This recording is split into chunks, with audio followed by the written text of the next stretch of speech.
So I am the San Diego County Fire Community Emergency Response Team Coordinator.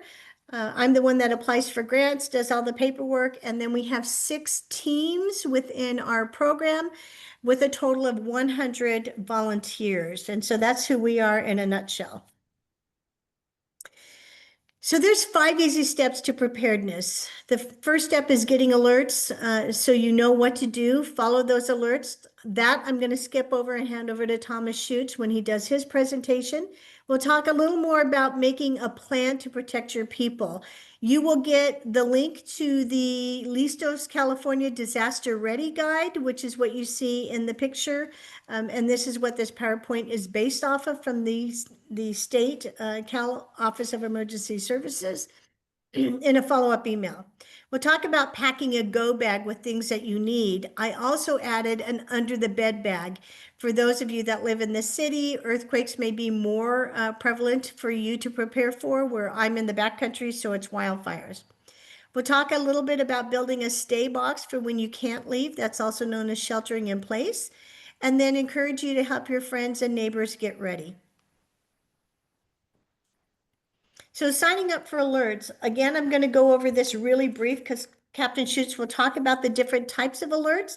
What I do want to mention is if you are new to San Diego County, or if you have a neighbor who's new to the county from elsewhere in the state, from another country, encourage them to go to alertsandiego.org and look at the Know Your Hazards tool. You can put in your address. It's an interactive map. You can put in your address and it'll tell you what disasters are most prevalent to the area that you live in. If you're along the coast, it may be earthquakes, tsunamis, where I'm the wildfire, maybe flooding. And so learning that tool or checking it out will help you know what you need to prepare for. What's important is encourage your new neighbors to go to that website themselves and look it up so that they don't get used to relying on you during disasters or for their preparedness. So we're going to talk about making a plan. You want to create a contact list. In the old days, those of us that have been around for a while, we knew that we had knew everybody's phone numbers, right? You didn't have to think about it. The home number is blah, blah, blah, blah, blah. Well, now we're so reliant on cell phones. It's important to write those numbers down, even if they're ones you normally call, because if your cell phone doesn't have enough power, you may have to borrow someone else's phone to contact your emergency contact or your out-of-state contact. And so it's important to have those numbers written down. You want to include one person who lives outside of your region. So if it was a large-scale disaster in San Diego County, do you have somebody outside the county, maybe outside of state, that you can contact? Phone calls are going to be overwhelmed, the phone call system, but you can text message somebody. I would suggest you do one text message and not do a group text message. For example, I'm one of 9 kids. I'm number 8. And so our out-of-state contact is the eldest sibling. So instead of all 8 of us, trying to be on one text message, I'm going to contact Richard and say, I made it to the meetup place, or I'm going to say I didn't, but I'm at such and such place and I'm safe. So he's doing an accounting of everybody, and then he'll know if somebody is missing. And then he can reach back and say, hey, we haven't heard from Bill yet. Do you know where Bill is? So that's the point of that out-of-state contact. Really important to have that as part of your plan. So a plan, if once you get your Listos Disaster Ready Guide and start completing your plan, is it a one and done? That's what you need to think about. I say no. I think you should evaluate or review your plan annually because people pass away, people move, phone numbers change. So it's not a one like, woohoo, I'm done, I'm all finished. It is, what is my plan going to be? What is it now? And then practice that plan, because the plan is only as good as how many people practice it and how often you practice it. If there's an earthquake, what do you guys do? You should be drop, cover, hold on, right? You don't even have to think about it. You know what to do. That's called your rote memory. So if you practice your plan enough, That becomes your rote memory. When there's a disaster, you're going to take that couple deep, relaxing breaths before you react and say, okay, this is what we need to do. And then it just becomes your rote memory. You want to identify safe places to meet and have more than one. Practice multiple ways to get there. So many people are creatures of habit. They're always driving the same road. But if that road is closed, do you know comfortably how to get to that meetup site on a different pathway or a different road? Listen to the authorities. That's what's important about registering for alerts, making sure you're getting vetted information, and listen to the authorities.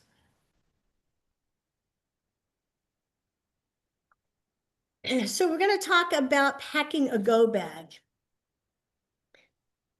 This bag is meant to sustain your family for 72 hours with food, water, supplies that you need. It's important to keep your completed disaster ready guide in your go bag so that if you have to evacuate, then you do know where, whose phone numbers you need to contact, what your plan is, because everything is in that guidebook.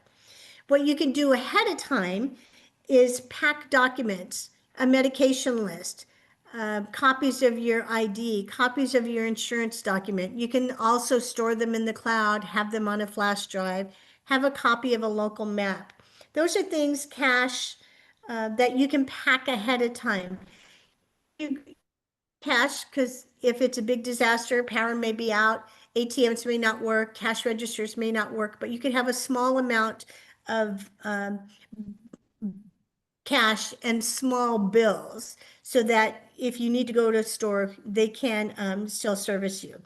Packing as you leave, you want to pack your wallet or purse and keys, your phone, your cell phone charger, your medicine, an N95 mask. It says to pack ahead of time. You can also have that in your go bag to go. You want to also include a portable radio, flashlight, a first aid kit. You want to have food that's going to be non-perishable and enough water to sustain everybody. You're going to have 3 gallons of water per person per day. That's drinking and then washing. What's important about food is you'll see companies selling prepackaged kits, and it'll be high protein and high calorie bars or MREs, meals ready to eat. If you do not normally eat those foods, the time to start is not when your body is stressed during a disaster. So pack foods that you are comfort foods, non-perishable things, things that your body will be okay with when you are evacuated and stressed under a stressful situation.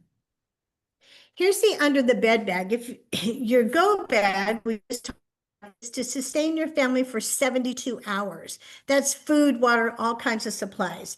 The under the bed bag is specifically for earthquakes. Here's a sample of one. All you need is a bag or a box, a pair of shoes, a pair of leather gloves, a flashlight. I always throw in the Mylar blanket. And that's going to be, all that's going to be in the bag or a box under your bed. So if a large scale earthquake hits while you're sleeping, rather than jumping up out of bed, running through the house and stepping on broken glass, you can pull that bag or box out from under your bed, slip in the shoes because they've been contained, so there's no broken glass in them, and then safely go assess the house for damage, check on everybody else. If you need to evacuate the house, that's when you grab your 72-hour go bag.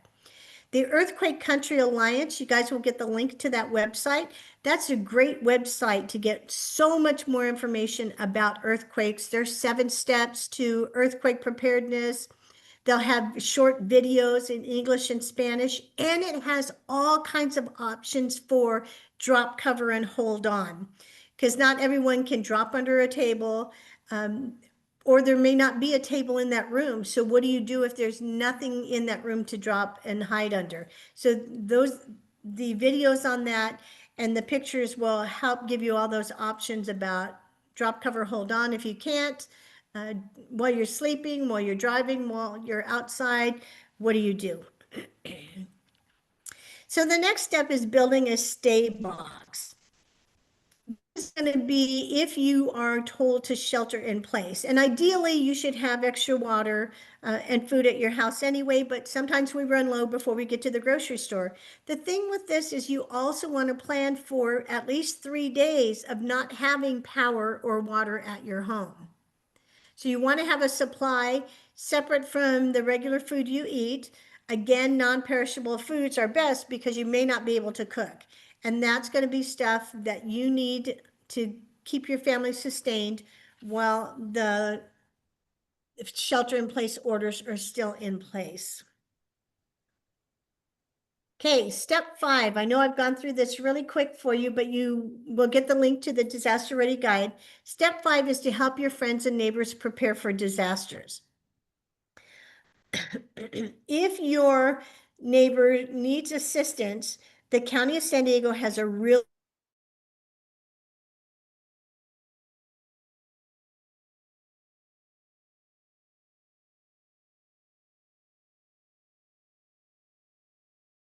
attend a dialysis clinic? Do they have a backup dialysis clinic they can go to? Do they know where it is? Does that clinic take their insurance? So theirs is going to be much more complicated, but you will also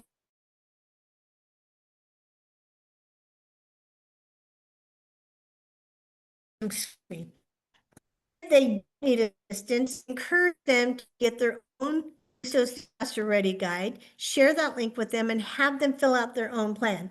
How I mentioned earlier about alerts, you want to encourage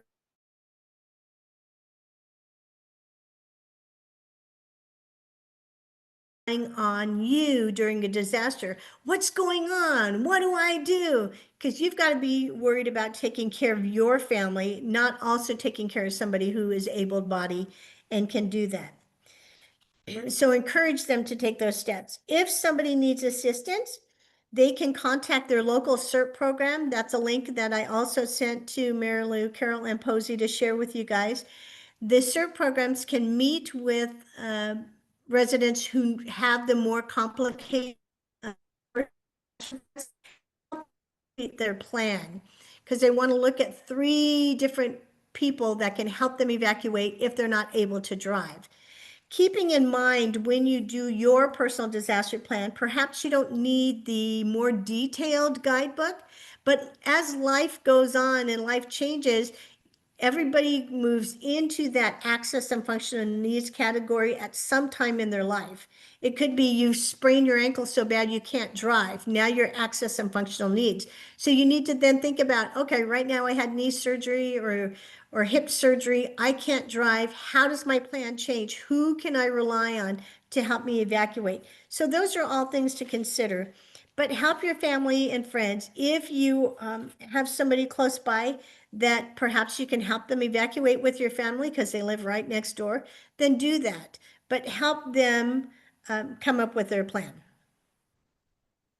So if you have any questions, Thomas and I will be available later. And if there's a ton of questions, then we can suggest that you email maybe Mary Lou, Carolyn Posey. They can send them to us and we can answer. But I wanted to get through this quick for Thomas Schutz to get his presentation going. Thank you for helping keep your community safe, for taking care of your disaster preparedness.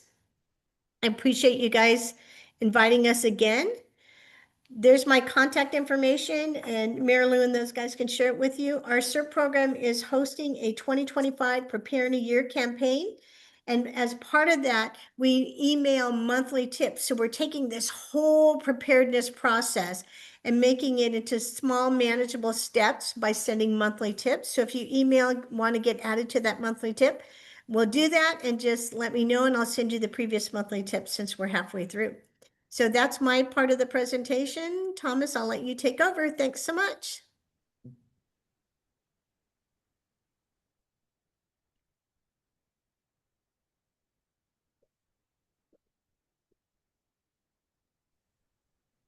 All right. Thanks, Teresa. Can you guys see the presentation? Yep. Okay, awesome.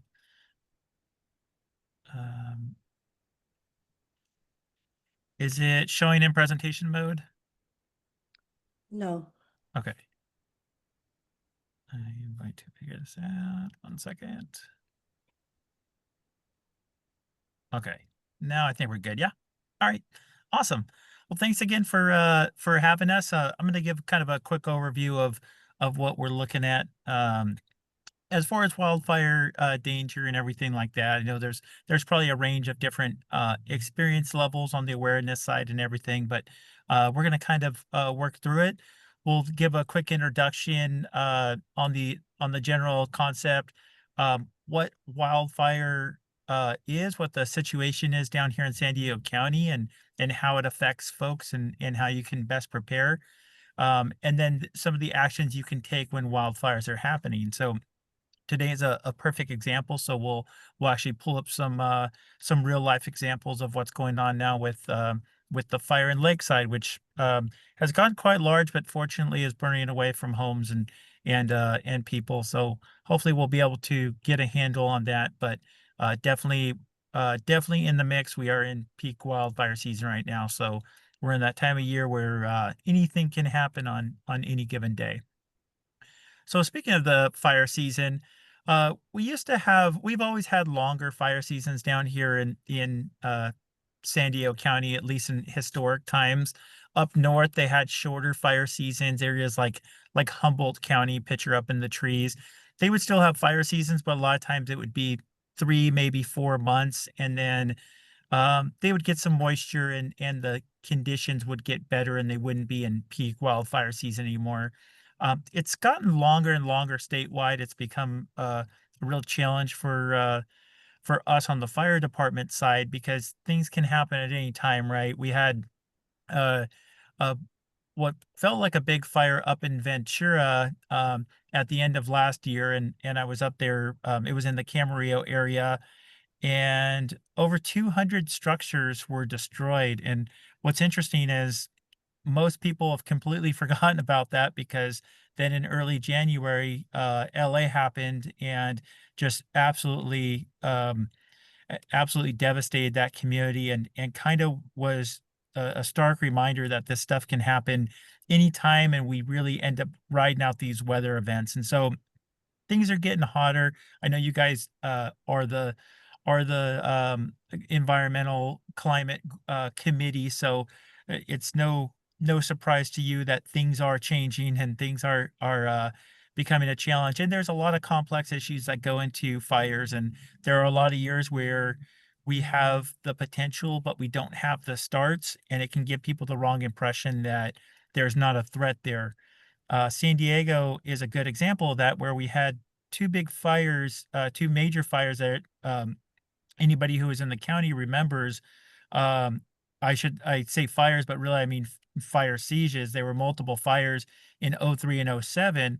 And since then, we've run hundreds of fires every year here in San Diego County, but most of them haven't had a direct impact on such a massive part of the population. And so there's a lot of parts of San Diego County that just haven't really seen big fire in their community.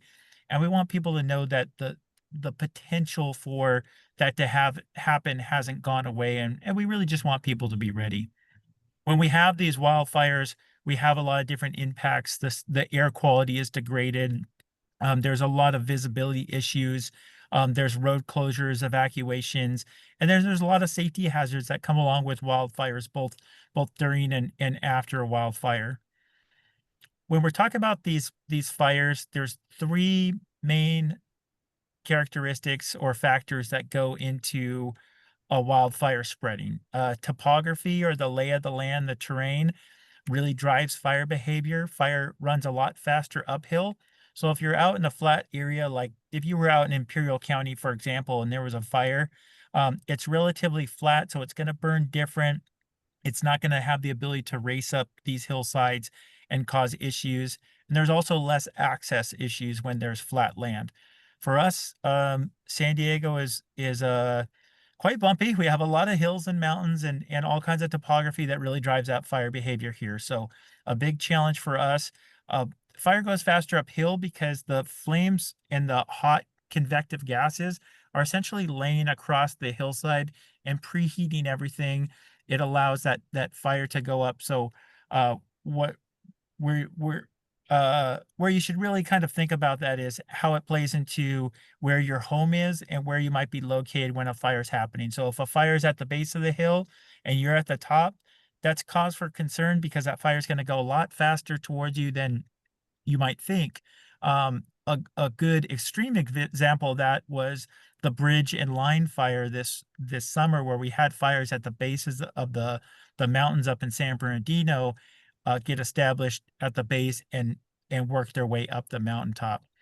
Uh, the fuel drives that fire behavior as well, and it's going to change uh, the conditions based on what type of fuel it is. So grass burns a lot faster, but it doesn't come with the same intensity as brush would.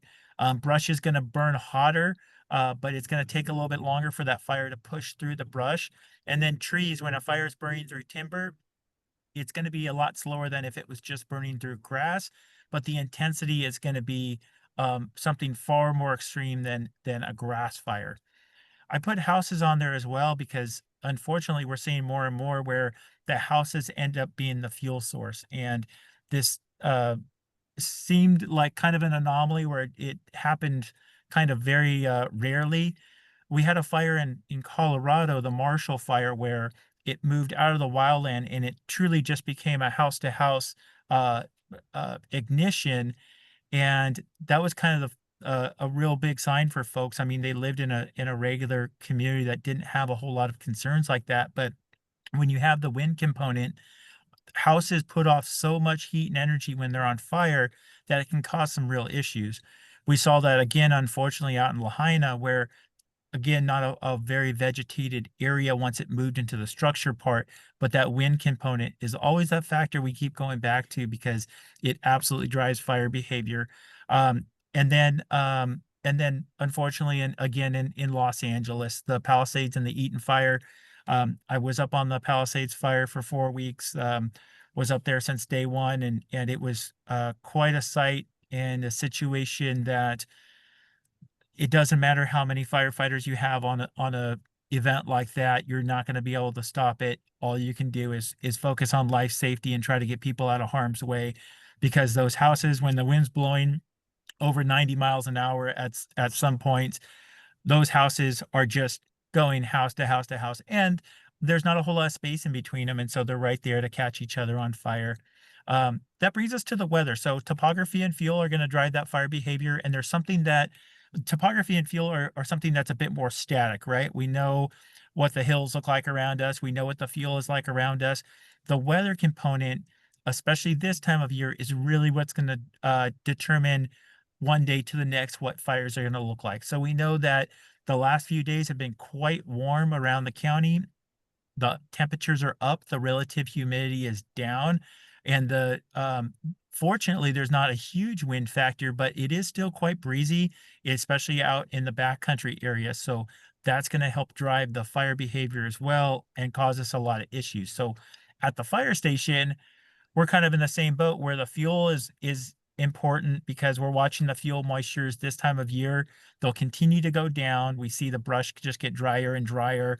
Eventually, by the time we hit usually September, the fuel moistures are sitting right around critical fuel moisture levels. So they're at like 60% live fuel moisture, which means that fire behavior can be explosive. But just because the brush has a bit more moisture in it right now isn't stopping these fires. It's just making them less explosive. So this fire that's happening lakeside in 2 months, if it happened with the same conditions, but with the lower fuel moisture, it could be a lot more catastrophic.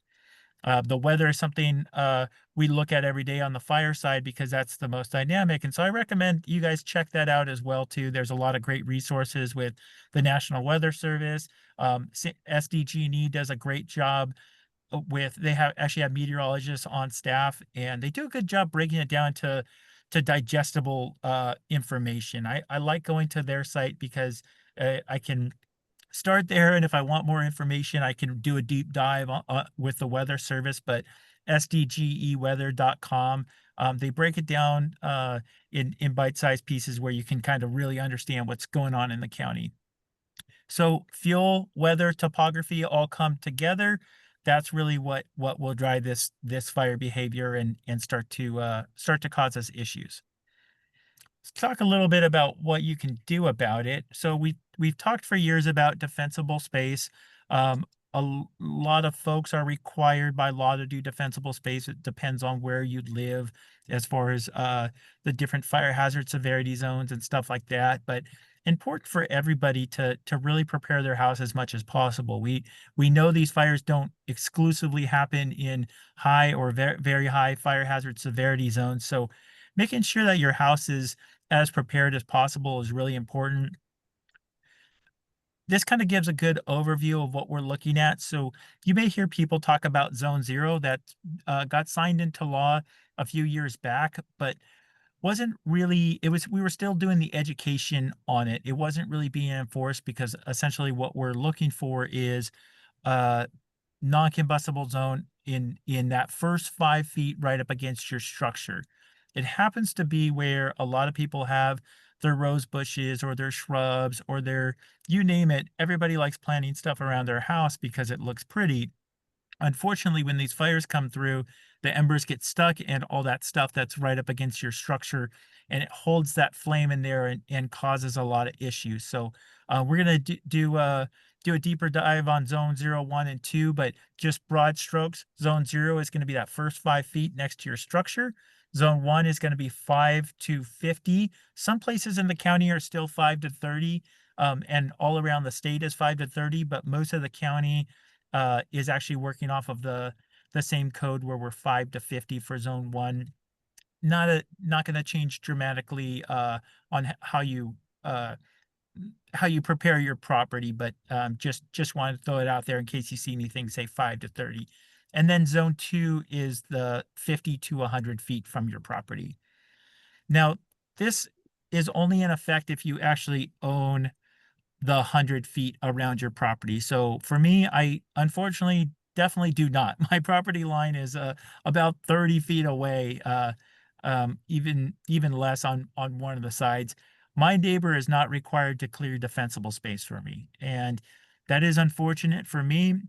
But what it means is that I have to do whatever I can to make sure that I'm doing the home hardening and defensible space as best as possible, because your neighbor is not required to clear for you.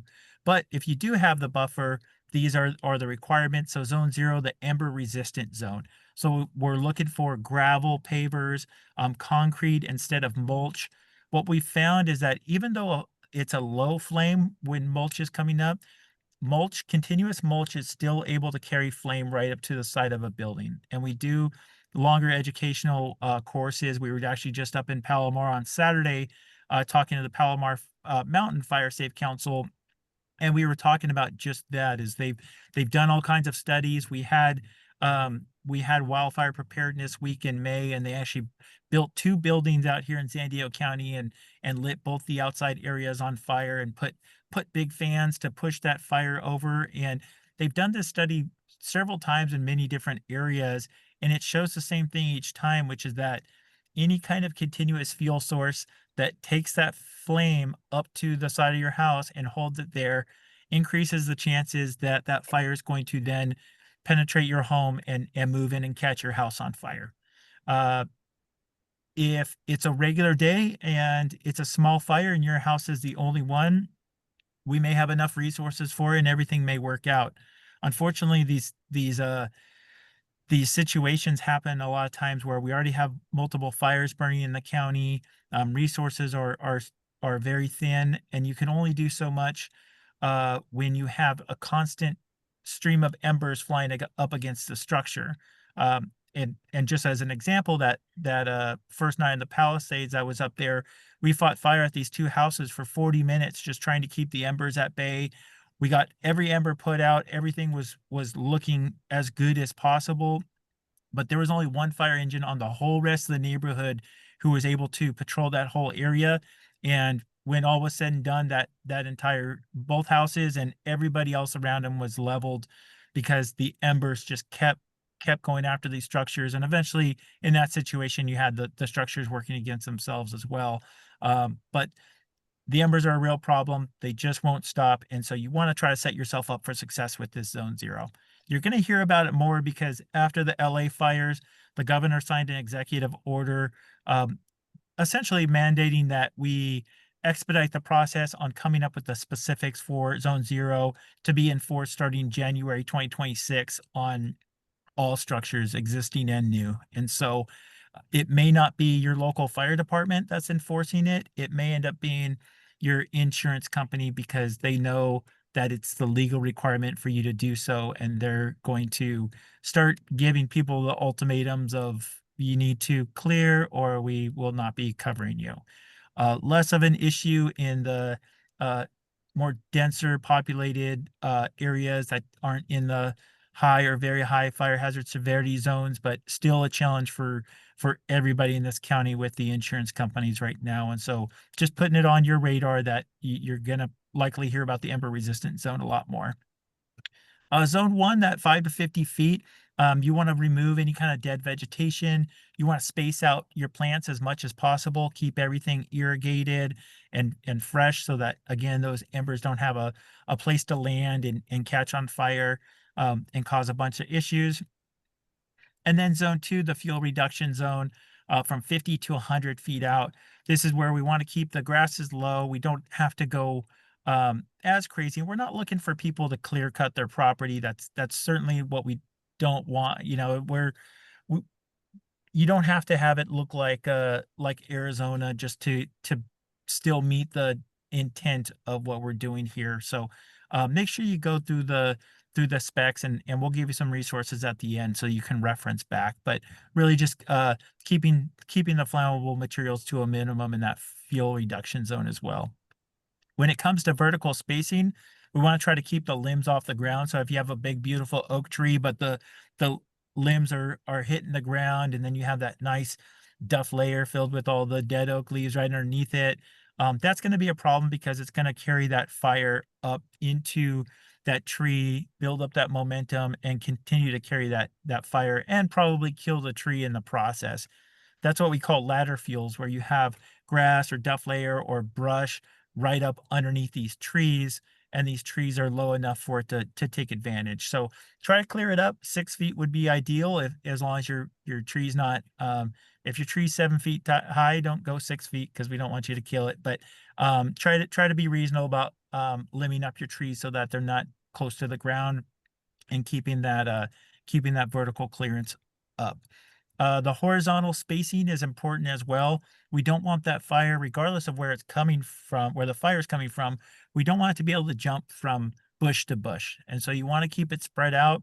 We talked about how slopes fire burns a lot faster. And so you're going to have to space it out even more on the slopes. And just trying to be smart about fire escape landscaping. You know, we used to focus a lot on the actual plants, and this one has more oils and this one's more flammable and this one's not. There's really been a massive shift to planting the right thing in the right place. This is an extreme example, I know, so I'm not expecting everybody to go out and just have rocks and a couple of small cactuses, but we're trying to space these things out so that they're not going to carry as much fire. Um, there's a lot of different lists out there, and they'll give you some good ideas for what may have less oils or be less flammable than other things. But remember that keeping them watered and maintained is the most important part. And so keeping the stuff cut back, making sure it doesn't take over your yard and become a problem is really the most important part of it. Um, Keeping the dead vegetation out, and then really just monitoring your plants or making sure somebody else is. So that's the defensible space part. That's clearing the outside property to make sure that fire's not getting carried up. What we know from past experience and from experience here in '03 and '07 is that most of these homes during these major fires are burning down from the ember cast. The embers are nonstop and they're taking advantage of the vulnerabilities on your structure. So hardening your home is a really important part of it too.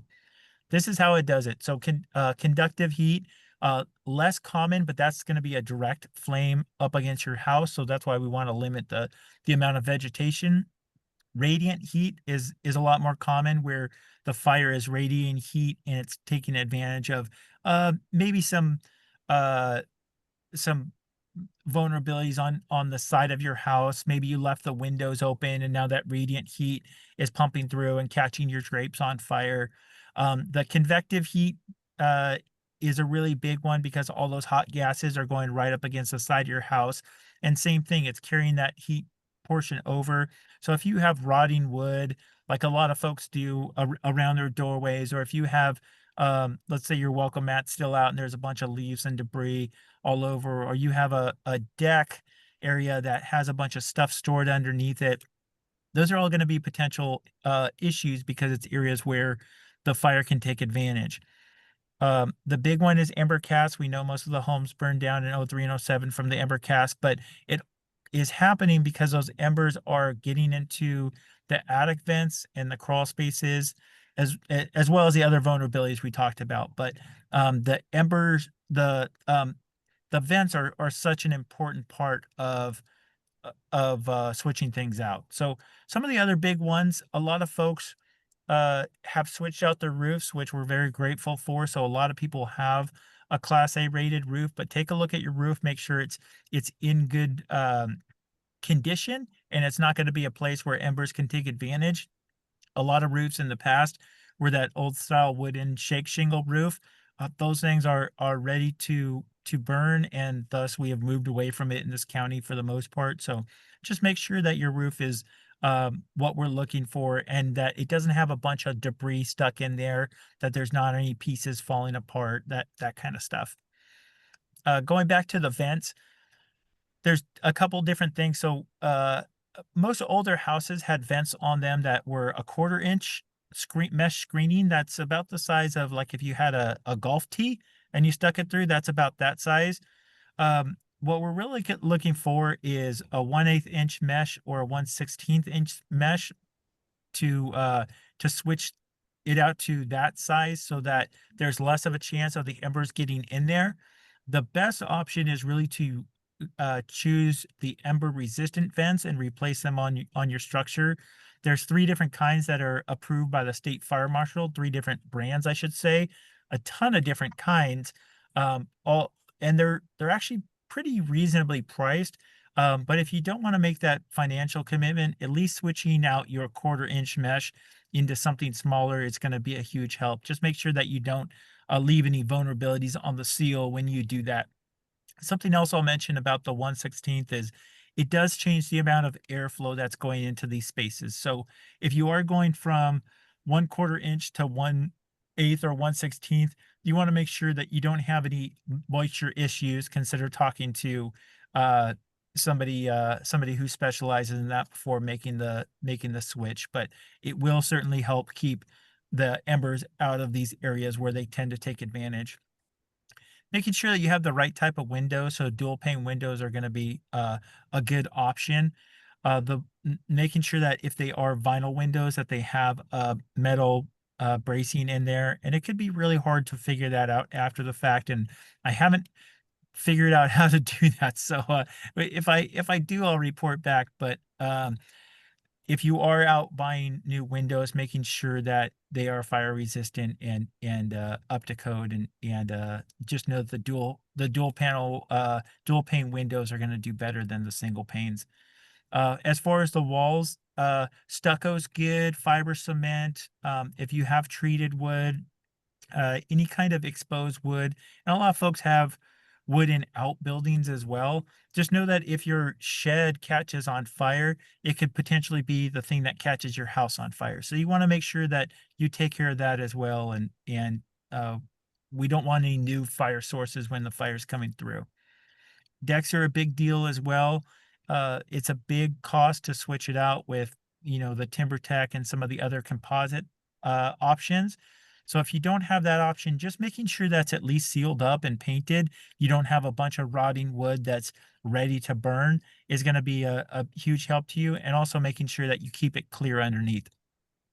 I go through the last ones pretty quick because want to make sure we have time for the alerts, but you can box in your eaves. It's a very expensive option and probably low on the list of things that I would prioritize.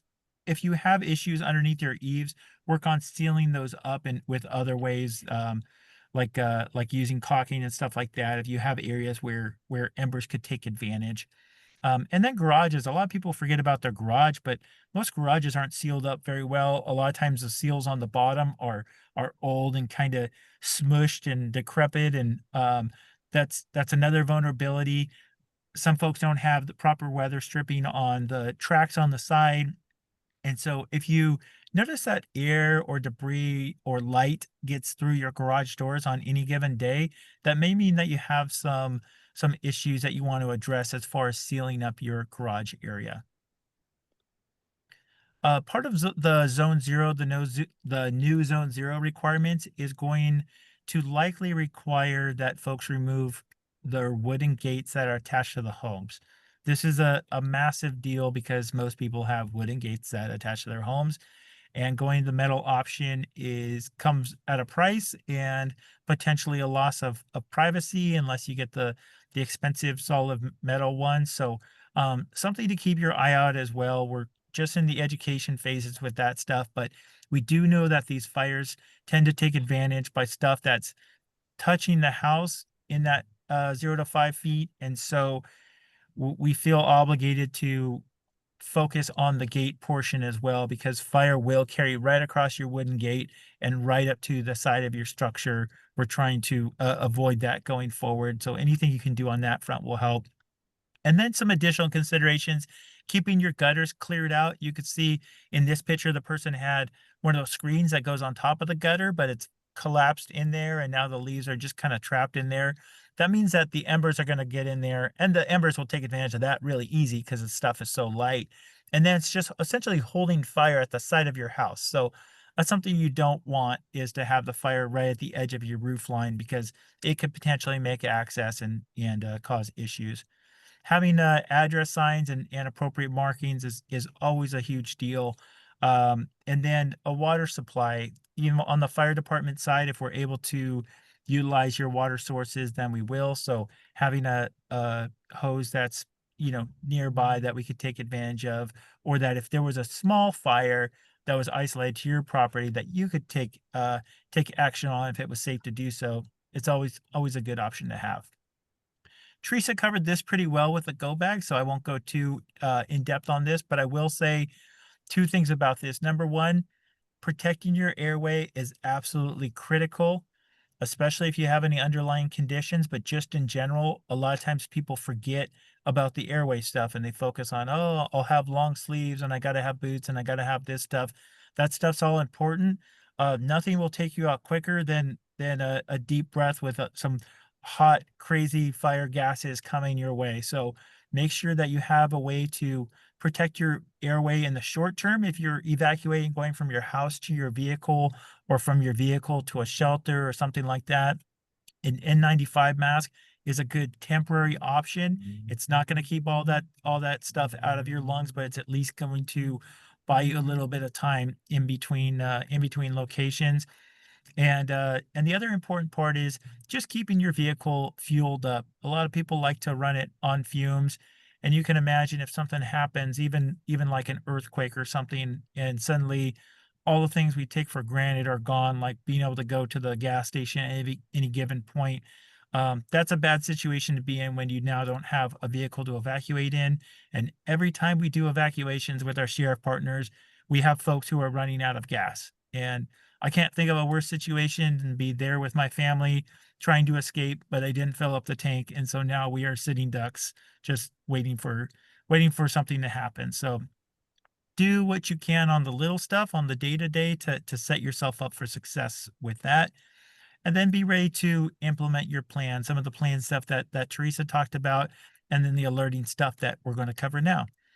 So when there's evacuations, like there is right now in Lakeside, we have evacuation orders and evacuation warnings. The evacuation order is immediate threat to life and property. So that means we need you out of there now. Things are happening that are bad, and it's a life safety situation. When we're deciding where to do evacuations, we do the evacuation order in the immediate fire area and right in the direction of where the fire is going. And then we do another buffer that's going to be the evacuation warning. And that area is, in theory, the fire should be 2+ hours out, but things are very dynamic, especially early on in the incident. So we want folks to take the evacuation warning serious as well. And if somebody takes longer to evacuate, if they have anybody with access and functional needs, if they have any livestock, anything like that, really the evacuation warning is the time we want them to go. Uh, for an evacuation warning, that's the time I would choose to go as well, because I don't like sitting in traffic and everybody is going to be evacuating at the same time.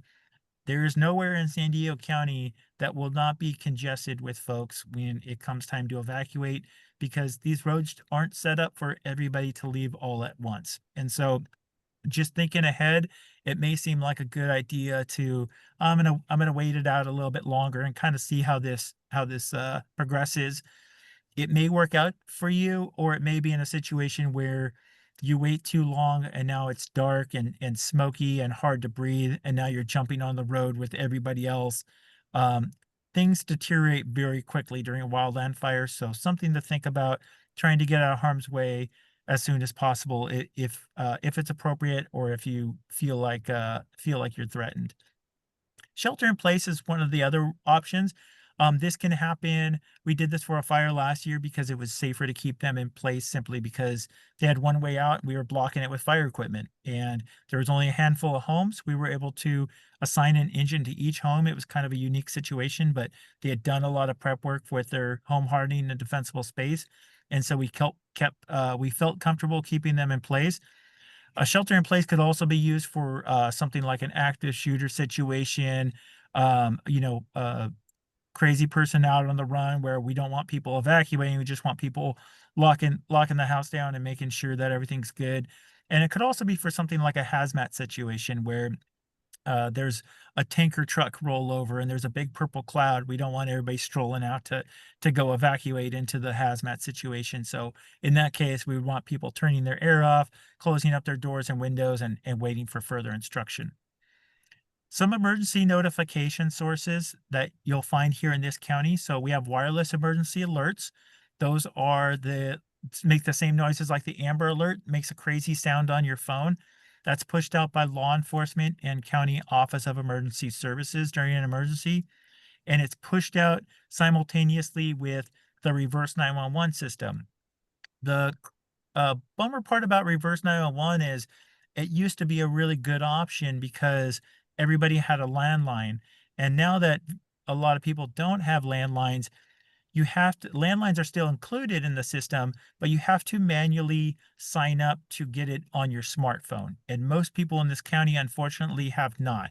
So one of the best takeaways for today is, please, if you haven't signed up for the county's official reverse 911, please go to alertsd.org and sign up for it. Really important to make sure you're getting those notifications, because the WIAs work really good if you happen to be at home and the incident's happening at home and you get the push and you have service. What happens a lot of times is people are away from their home, or they have a loved one that they care about. You only get the wireless emergency alert if you're in the umbrella of where it's happening. And so if you're not in that immediate area, you won't get the wireless emergency alert. But on alertsd.org, you can sign up multiple addresses that you care about, and you'll get the push notifications for those addresses. There's a lot of apps out there. I know people get kind of overwhelmed with different apps, but SD Emergency is directly tied to alertsd.org. So I highly recommend you download that so you can get real-time information. If you were to look right now, you would see the information on the Lakeside Fire. Genesis Protect is our official evacuation platform in San Diego County. It's a free app. It's paid for by San Diego County, and it is a really great resource. We actually just switched over to the system last year. It's been working really well. We have the majority of the counties in California actually use this app for evacuation purposes. So very well known and a very good system. But Genesis Protect is what that one is. Pulse Point is great because it'll show you different calls in your area. So if you're in San Diego Fire Rescue's area, for example, San Diego City Fire Department, you could follow them on there and see the different calls. So even if it's a non-wildland fire and you just hear sirens going past your house, you can pull up Pulse Point, also free app, and see everything that's going on. SDG&E alerts is really good because they talk about the public safety power shutoffs and other issues that have to do with utilities so that you know right away. And then Watch Duty is always a popular one, kind of collection point of different information sources. On the social media side, fire and law usually are pushing stuff. So in the more rural areas, Cal Fire and San Diego Sheriff are going to be the main social media contacts. In the city, it's San Diego Fire and San Diego Police, and I have their handles right there for Twitter. Some of the other smaller departments aren't quite as active on social media because they just can't dedicate a public information officer to handle that stuff. But take a look at what your local fire department has available for you, and make sure that you're following them and you figure out how they get information out to the public. Our traditional media partners are still a very good option. I know uh, a lot of things have faded on the TV and radio stuff, but I'll tell you, they drop everything for wildland fires in this county. So if we have a fire, that's one of my other jobs is doing public information. I mean, they'll be calling us before we even done pushing out the dispatch to ask what's going on. So all the big networks, NBC, Fox, KUSI, CBS, ABC, they're all going to be covering this new stuff. And even if you don't have, I actually don't have cable television at my house, but I have the app for all these news stations, so I can very easily get information. I can very easily pull up live news on my phone to watch what's going on. So don't rule them out. And then Kogo AM 600 still a great resource as well, especially if we're having power issues. AM radio can at times be the only one broadcasting. They're still very big about covering wildland fires. There's mountaintop fire cameras, over 1,100 in the state that are always a good option to see what's going on. And then the CAL FIRE website has really stepped up in the last couple years. We cover any fire on the CAL FIRE website that's over 10 acres. I'll show you some quick screenshots of what we're talking about. So the wireless emergency alerts, this is what the notification is going to look like. Genesis Protect, this is what the screen looks like on your phone when you're looking at the zones and you can see what's going on. Alert San Diego has an interface where it breaks down what's going on. Pulse Point lists every single call that fire department goes to. So every fire department, the majority of calls we go to are medical emergencies, so you probably won't care about that. But you could set it if you wanted to be notified about anything, you could set it to notify you for wildland fires. So if you lived in Lakeside, for example, and you wanted to follow Lakeside Fire and have it notify you when they're running a wildland fire, you could do that. Our social media on the CAL FIRE side, we're covered 24/7 in the PIO shop. So we do our best to keep folks updated on that front. And this is kind of some of the screenshots. So we talked about the mountaintop cameras. So you see that down in the lower right there is one of the mountaintop cameras. Very good. You could do time lapses. You could look at the last 10 minutes. I recommend getting on there after this call is over and looking at the cameras and looking at the Lakeside Fire, and you'll get a really good idea of what we're talking about with all this stuff. On the CAL FIRE site, we also do 3D maps. So you can see in the upper right, this was the Mission 2 fire that happened a couple days ago. And maybe that was yesterday. I think it was yesterday. But anyways, it shows a 3D map so you can get an idea of what it actually looks like there. Some of the other shots from the CAL FIRE site from looking online, and then alertsd.org will have the play-by-play of what's going on currently with the emergencies. They'll also, by the way, alertsd.org will also cover other types of emergencies. So when we had that earthquake that happened a couple months ago, they were providing updates with that. When we had the flooding situation, they were providing updates. So always a good resource. Some action items to close things out here.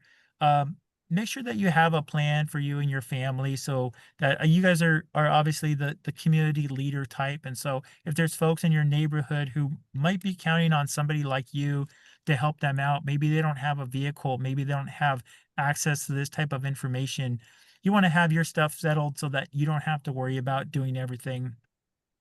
We talked about the apps. Be as resourceful as possible. There's a lot of good ways to get information.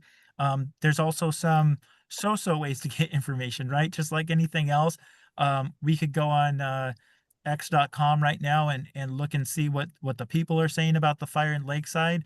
But just take everything with a grain of salt and know that sometimes they're not always 100% accurate. So use that if you want, just as another source, but make sure you're going to the official sources to get the good information, the good validated and verified information. Make sure you have a go bag, keep your vehicle fueled and maintained, and keep learning. There's a lot of great classes that Teresa puts on throughout the year, different disaster response classes. We do different wildland urban interface fire safety classes. We do last chance survival for folks who maybe out in the backcountry, or maybe an avid hiker who wants to know, like, okay, if this fire is coming up on me, like, what are some ways I could actually stay alive? So we cover a lot of different types of topics. So continuing to learn and grow is really important. And that concludes my presentation. I'm gonna stop sharing here. But we can open it up to questions if anybody's got anything. Hey, Carol.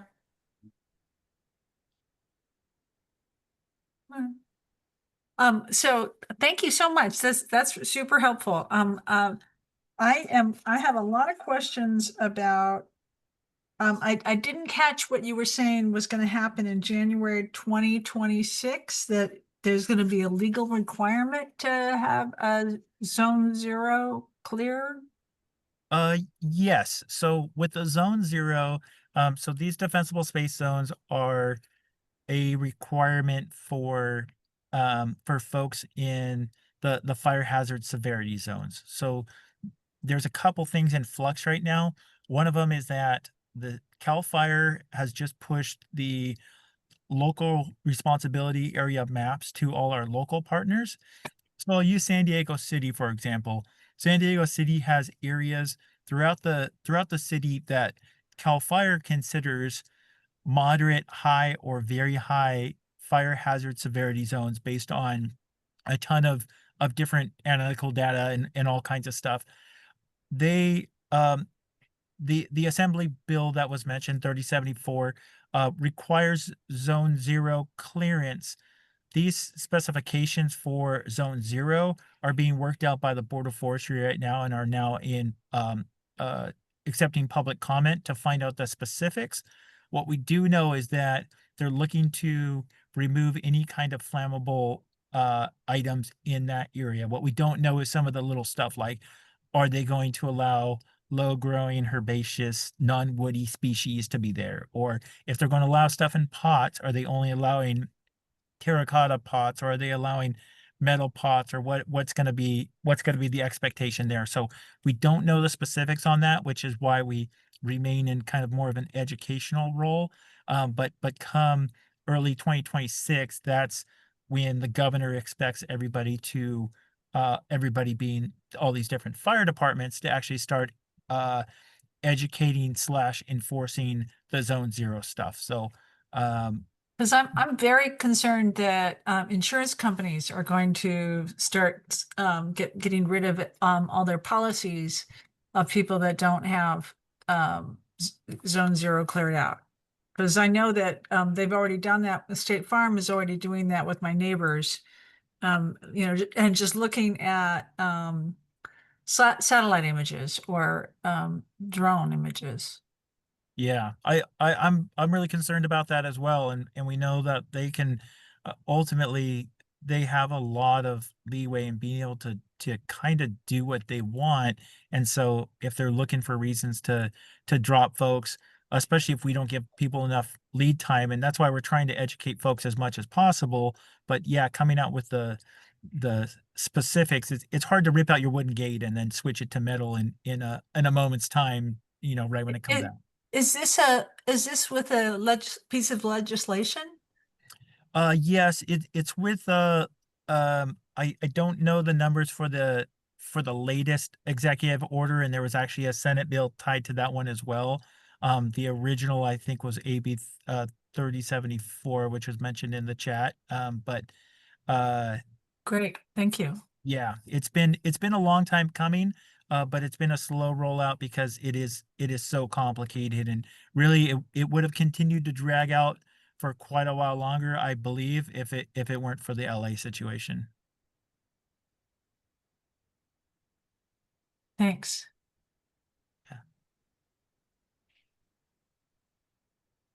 Oh, I have another question about that defensible space, because I don't really have defensible space on my property. But I don't live in a high fire zone. Does that make a difference?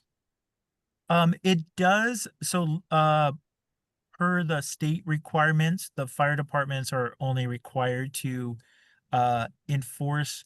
Right now, it's in very high, and I think starting next year they'll be required to do moderate, high, and very high, and then all of state responsibility, everybody in state responsibility area is required to have defensible space. So it does depend on where you're at. So Okay. and I'll use myself as an example. I live in San Marcos, but I'm not in a fire hazard severity zone in San Marcos because my area is a bit more dense population, a bit more hardscape. We're farther away from canyons, and so because I'm not in that, nobody's coming to my property to do an inspection. But San Marcos Fire does go to folks that are a few blocks away who are up against the canyon who are in that fire hazard severity zone. So it really does depend. And one more question. I have a wooden pergola attached to my house. Is that a problem? Uh, Not yet because you're not in a zone, but if you were, then it could be a problem. Yes. Ooh, Yeah. wow. And that all depends on the enforcement, right? And so it's unlikely that we'll on the Cal Fire County fire side that we'll ever have the resources to go out and start enforcing that kind of stuff. But again, the insurance companies can always do what they want, and if they want to use that as their basis, I could very easily see your insurance company saying that. Now, I hope they won't because you're not in a fire hazard severity zone, but um, any kind of wooden attachment to the structure other than decks is likely to not be allowed. Wow. But everything's still pending. So take everything I'm saying with, I'm trying to keep it broad strokes because they are still working on that, but worth looking up. And if you have comments to make on the state side for the pending rules, now's the time. Thomas, where can we find the information on what zone people live in? I mean, how do they know what zone they're in? And then how do they know if they're in a area of state responsibility? How do you, is that available, or a website you might be able to tell us about? Yes. Let me see if you don't mind, I'm gonna try sharing again. And we can pull it up together. See if this is gonna work. Okay. Can you guys see my screen? No, not Oh. yet. Okay. Let me. There, yes. Yeah. There it Okay. is. Yeah. Okay. So, um, state, fire hazard severity zone LRA. So they have what's called LRA, Fire Hazard Severity Zone Viewer. LRA is local responsibility area. So this will be if you're in an area that's not state responsibility area. You'll probably know if well, let's take a look and you'll see. What's confusing is they did the maps at different times, and so it makes it a little harder when you're looking at it. But you can see from the viewer that they have the legend on the side where they have fire hazard severity zone and state responsibility area. Over here, the SRA maps came out sooner, so those are already in effect. And then they have the LRA ones on the side in a slightly different color. And so you can actually then zoom in on these areas and get an idea for where your property is. And you can actually search your address as well. You click the search box and you can type in your address. So I'll use our headquarters as an example, but it'll pull it up and it'll show what the situation is there. And so you click on the area and it'll tell you, oh, why is it not coming up? Maybe I need to close the search box. I mean, I would think it would matter, like who's at the top of a canyon and who's not. I mean, my neighbor's not, and I am. Yeah, and it does change like that. So usually oh, you know what? It's not coming up with anything because I'm not in an area. So let me click on this one. Or maybe it just doesn't like me right now. Anyways, you can see the different colors though as you venture out into these areas. And so if we go into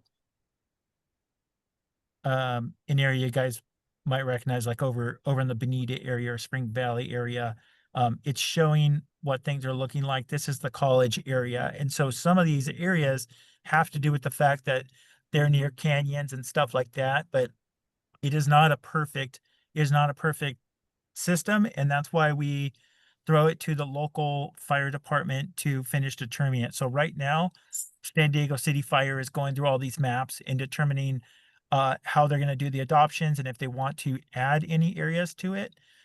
Same thing with every other fire department in the county. So your fire department is looking at these maps right now and determining if they're going to stick with them or make them stricter. But these maps are going to determine who is going to get a defensible space inspection. And it also changes some things with building requirements. It changes some stuff with ADUs. And so it ends up being kind of a bigger deal, but something that you want to take a look at your fire department and see what their plan is and all that. I can also say that Scripps Ranch has already been determined to be in its entirety Zone 0. And our understanding from meeting with our local that the rest of San Diego is, quote, Zone 1. So. Yeah, and I know Scripps Ranch has done a lot of work and on the on the Fire Safe Council side as well, and it's challenging. There's a lot of, I mean, you drive around Scripps Ranch and everybody's got vegetation up against the side of their house, and it's tough because it's beautiful and it's well irrigated, and it's one of those struggles where we also know that fire rates through that community, and so they're definitely not immune to anything either, and it is tough. But anyways, this fire hazard severity zone viewer is going to be a good jumping off point, and then looking at your own fire department's website to see where they're at in the review process and if they plan on making changes is going to be an important piece of that as well. Thomas, what about palm trees? Like the trunk of a palm tree is pretty dry. Yeah, palm trees can be a challenge. A lot of times, as long as they're well maintained and you keep that beard off of it and you cut up the challenging ones, it has all those little fibers, so it'll catch embers during like if there's a big ember storm or fire going through. And they can be a problem because once the crown does catch on fire, it can start throwing embers farther because they're so tall. But generally speaking, keeping it clear, those are extreme fires and extreme situations where everything starts to burn anyway. And so we're not anti palm tree by any means, but keeping it maintained. And a lot of people end up removing them in the canyons because trying to keep all the dead palm fronds off is such a costly expense that's easier to get rid of them in the canyon areas. But if it's well maintained and at your home and you keep it irrigated and everything, then it's not necessarily a bad tree. Thomas, we'll have to have you back to update us on what is going on because it sounds very fluid to me. Yeah, it definitely is. And it's, if it is tied to insurance and we're talking about January 2026, now people only have 6 months to prepare for that, which seems pretty short to me, in many ways. Yeah, I agree. And that's not to say that they're not going to change things again, because I don't, from just from what I've seen, we appear to be notorious with saying this is the date, and then things get bumped back and bumped That's back. true. But Yeah. I know they are definitely taking it serious. Yeah, well, the insurance companies will do their own thing, won't they? I mean, Yeah. so that's their, I don't know what, that's out of your realm of knowledge, but that is, well, Debbie Honeycutt said the rest of San Diego is zone 1. Can you tell us again what that means? What does that mean? Zone 1. What is zone 1? It's in the chat. She said Scripps Ranch is zone 0, the rest of San Diego is zone 1. I'm not sure what she means by that. Well, going back to the presentation that we just saw, where Yeah, it showed the zones, Well, the 5 feet clear is Yeah. zone 0, okay, and zone 1 was the 50 5 to 30 feet designation of Okay. clearing. okay. I can also tell you that many, we've had, our association has really done a great job in bringing information, but as Thomas said, this is really fluid, and Yeah. there's so much that's not determined. And so you just have to do what you can now, and work with the limited resources, financial and availability, to try to meet the specifications. I've already lost my insurance, mainly because they're not doing insurance anymore. But I had to go to the California Fair Plan, which meant that covers fire, and then I had to go get separate personal possession insurance. So, and it's really expensive. So, Oh my Yes, it goodness. is. Thank you So- for sharing that. So we live in the high fire zone area under the state responsibility. And because we're in the backcountry, right? So we started that 0 to 5 foot couple years ago, maybe 3 years ago, because it was passed a while ago, but the education phase has been long going. But we started that process ourselves several years ago, and then clearing out the more of the brush, thinning more of the brush in that next 0 to or the 5 to 50, and then with the 50 to 100. But we're surrounded by on 3 sides by state preserve land. Our property doesn't. So around the house, we've got all that clearance, but we were pushed onto the California Fair Plan years ago as well, after the last time Malibu burned. We had the same insurance company, and they dropped us back then just because if Malibu can burn, then we definitely can.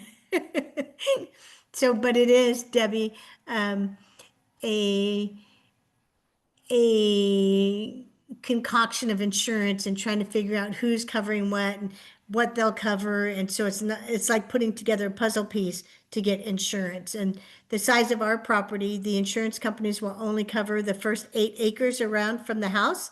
So then we have to have an umbrella policy for the remainder of the acreage in case somebody is walking on the property outside the 8 acres and gets hurt. So we have additional stuff we have to add to it to piece it together. So I feel your pain there, Debbie. I just want to say that I appreciate, Thomas, when you talked about mulch, because I know in the cleanup after the Eaton fire that they found little pieces of charcoal everywhere, which was all burned wood mulch, and also a lot of, because the winds were so strong, that a lot of embers did go through the attic vents that had too big of holes in their screen. So, I mean, that's something we can all, definitely work with. Yeah, for sure. Wow. Well, this has been sobering. So great. So very, great. very Wonderful. important. Thank you for doing this. Yes. We're taking it all in, guys. So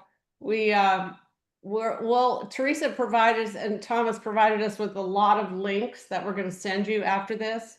And can you guys share your slides as well? Is Sure. that possible? Okay. Yeah, and I saved mine as a PDF already to send to you. My slides are from the state, so they match page by page with the disaster ready guide that you guys have the link to, except for the under the bed bag I added. One thing I want to say real quick, like if you have to evacuate to an evacuation shelter, those should be considered your last resort. They're safe places. Yes, there's food, there's meals, but it's congregate sheltering. So you're sleeping right next to a cot with a ton of strangers. And so you may be better off in your plan to identify family or friend that you can go to instead where you're more comfortable. But no, the shelters are there. They don't check for residency. It's a safe place for everybody. So they won't ask for your ID or your residency. But if you can go someplace else, put that in your plan first so that you're more comfortable.